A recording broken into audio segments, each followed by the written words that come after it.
Kaya mga paps, short video lang no, may baser na naman tayo about sa anti-roof para sa helmet no. Sabi sa akin, gunting lang daw ang katapat niyan. Tama naman siya mga paps no. Yung anti-roof na pinapakita ko sa inyo mga paps. Para lang yan sa yung baga ilalagay mo lang diyan yung helmet mo sa safe na lugar. No, kung sa palagay mong hindi safe yung helmet nyo, huwag nyo ilagay isabit sa mga motor nyo. No, lalo na kung mga helmet nyo medyo mahal, no, or mamahalin ang helmet nyo. Siyempre, huwag nyo ilalagay diyan. Alam niyo naman, ang magnanakaw ay gagawa ng paraan niyan. Kahit ano pang safe ang ilagay mo diyan, talagang gagawa ng paraan yan para manakaw yung isang bagay. No, lalo na sa helmet. No, kaya nga, pansinin nyo, yung helmet ko, ano yan, hindi yan mamahalin. Kaya okay lang sa akin yan. Diyan ko siya ilagay. So, ayun lang mga paps. So, nasa taking on risk pa rin. No? Hindi naman porke meron kayong sabitan na ganito. Katulad nito, yan. Pag ginawa, pinakita ko sa video. Yan. Yung kung nakikita nyo.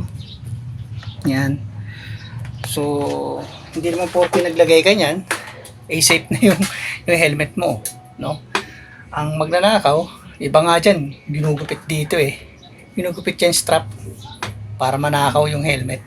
Kaya kung o sa inyo, for safety niyo rin, at hindi kayo palagay, hindi safe yung sa parking area na huwag niyo iwan yung helmet nyo. Kaya mas maganda, para hindi takaw tingin, no, kung lagay niyo ng cover yung helmet nyo. Pag mas ano rin kasi pag naka-expose, lalo pag bago yung helmet nyo, patay na, yari talaga sa mga makakati ang kamay. Mga magnanakaw na walang magawa ay lumaban ng patas. Okay, so ilang mga paps, yung anti-roof na sinasabi ko ay ano lang naman yan,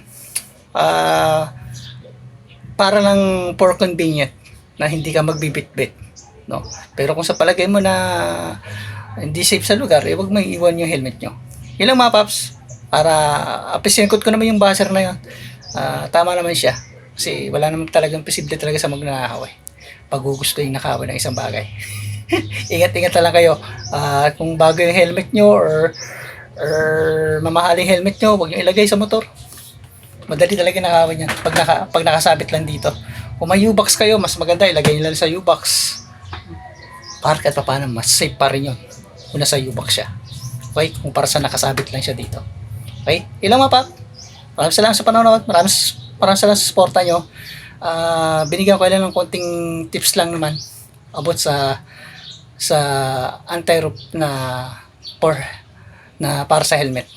No? Hindi naman siya totally anti-theft. No? Wag yung hanggat maaari, wag kayong magsabit ng ganito kung mamahalin yung helmet nyo. Mga paps, maraming salamat. Isa, bye-bye.